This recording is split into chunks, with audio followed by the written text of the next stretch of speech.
Good morning. तो अभी मैं जा रहा हूँ फारबिसगंज अपने बाइक की सर्विसिंग के लिए। ये रही मेरी बाइक, इसको ने कोल्ड स्टार्ट कर दिया है और निकलते हैं यहाँ से फारबिसगंज के लिए।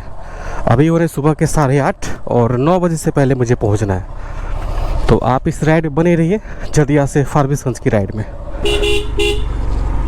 तो इस वक्त मैं निकल चुका हूँ जदिया से फारबिसगंज के लिए और सुबह सुबह दर्शन कर लीजिए संत मत सत्संग मंदिर का। आगे से ले लेंगे लेफ्ट। जो हम तुम संग है तो फिर क्या गम। और सुबह सुबह देखिए मार्केट अभी पूरी तरह से ओपन हुआ नहीं है और सुबह के चूँकि अभी 9 भी नहीं बजे हैं तो इसीलिए आपको खाली खाली सा दिख रहा है। यहाँ से हम जाएंगे कोड़ियापट्टी होते हुए, पहले कोड़ियापट्टी फिर छातापुर और उसके बाद हम भीमपुर फाड़ी पे हम NH जो 4 लेन है उस पे कनेक्ट करेंगे और वहाँ से राइट की ओर ले लेंगे फारबिसगंज के लिए। वो प्रॉपर 4 लेन है। तो चलिए अब पहले पहुँचते हैं कोड़ियापट्टी।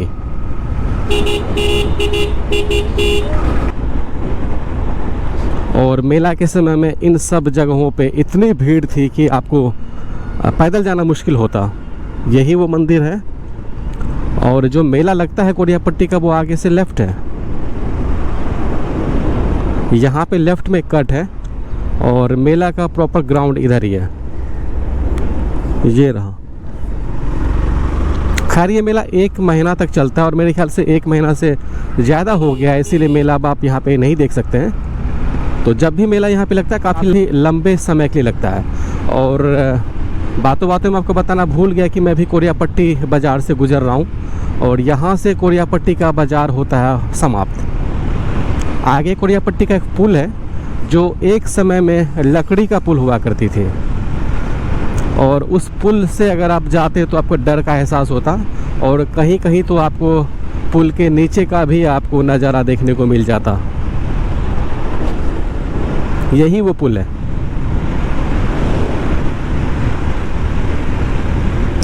और अभी देखिए आज है 3 नवंबर और सर्दियों का एहसास थोड़ा थोड़ा हो रहा है, लेकिन अभी देखिए मैंने कोई जैकेट नहीं पहना है और मुझे इस तरह का मौसम काफ़ी पसंद है। इतनी ठंड तो मैं ऐसे ही बर्दाश्त कर लेता हूँ क्योंकि मुझे गर्मियों का मौसम बिल्कुल नहीं पसंद। आप चारों तरफ फसल देख सकते हैं, धान की फसल अभी भी लगी हुई है। और ये जो एरिया है ये है मानगंज का एरिया। तो मानगंज, कंजारा और कोड़ियापट्टी, जदिया ये सब बिल्कुल आसपास ही है। चलिए अब आपसे मिलते हैं छातापुर पहुंच के। और एक चीज़, इस तरह के रोड पे आपको थोड़ा सा संभल के चलना होता है क्योंकि आप देख सकते हैं कि रोड के बगल में ही बस्तियां हैं और बच्चे कभी कभी अचानक से बीच रोड पे आ जाते हैं, तो उसकी वजह से आपको थोड़ा सा खुद को संभाल के चलने की ज़रूरत पड़ती है। तो मैं ज़्यादा ओवर स्पीड नहीं करूँगा, मैं नॉर्मल चलाऊँगा। 60-70 की मैक्स स्पीड रहेगी मेरी, एवरेज स्पीड। चलते हैं और मिलते हैं आपसे छातापुर में।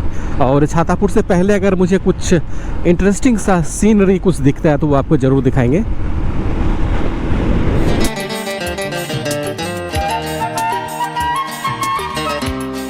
आज लगे कितना हसीन। और अभी हम गुजर रहे हैं घिवा से और चूँकि सिंगल रोड है इसकी वजह से आपको दोनों साइड की गाड़ियाँ मिलेगी। आपको पीछे से भी आती गाड़ियाँ मिलेगी और सामने से भी गाड़ियाँ आती मिलेगी, इसलिए थोड़ा सा रिस्की हो जाता है इस तरह के रोड पे गाड़ी चलाना, बाइक चलाना।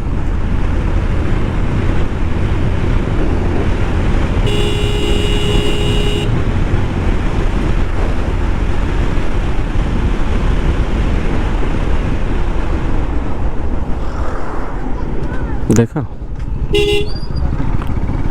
भाई साहब ने कोई इंडिकेटर नहीं दिया और सीधा गाड़ी को स्लो कर लिया जबकि पूरी स्पीड में था ये और इसे राइट टर्न लेना था।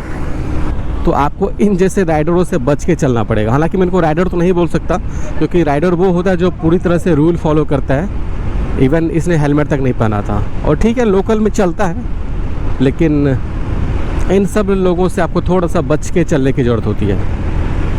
और ये सब जो गाड़ियाँ हैं जो 100 सीसी की होती है, इसका जो ग्रिप होता है, रोड ग्रिप, वो उतना शानदार नहीं होता है। तो आप स्पीड में तो चला लेंगे, लेकिन अगर कोई सडनली अगर कुछ आ जाए तो आप अगर ब्रेक मारते हैं तो आपको रिस्की हो जाता है ये बहुत ज़्यादा। तो इसीलिए इस तरह की गाड़ियों की जो कैपेसिटी होती है उसी के हिसाब से चलाना चाहिए। आपको इन सब रोड पे आपको ऐसे ऐसे कई सारे लोग मिल जाएंगे जो 100 सीसी की गाड़ी को भी लेके रेस लगाने लगते हैं। तो आपको उन सब चीज़ों से थोड़ा सा बच के चलना होता है।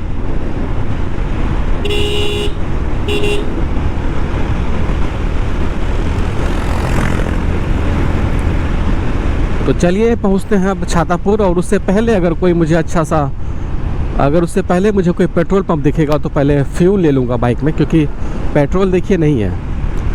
और ये पहली बार हुआ कि जब मैं बाइक की सर्विसिंग लगभग 4 से 5 महीनों के बाद करवा रहा हूँ। हालांकि मैंने राइड भी कम ही करी है, सिर्फ लोकल राइड ही करी थी, लेकिन उसके बावजूद इतना लंबा गैप कभी नहीं होता। और मेरे ख्याल से गाड़ी मेरी 3000 से ज़्यादा तो चल ही चुकी है।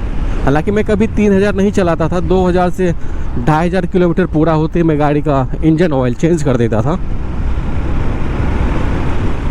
और चूँकि इतना लंबा गैप हो गया, इसलिए मुझे गाड़ी चलाने में वो ज़्यादा कॉन्फिडेंस अभी फ़िलहाल नहीं आ रहा है। तो इसीलिए मैंने टाइम निकाल के सोचा कि इसका सर्विसिंग करवा ही लेते हैं, और अब से पहले की तरह ही रेगुलर करवाएंगे। सामने में मुझे दिख गया पेट्रोल पंप, ये मार्केट से पहले ही है।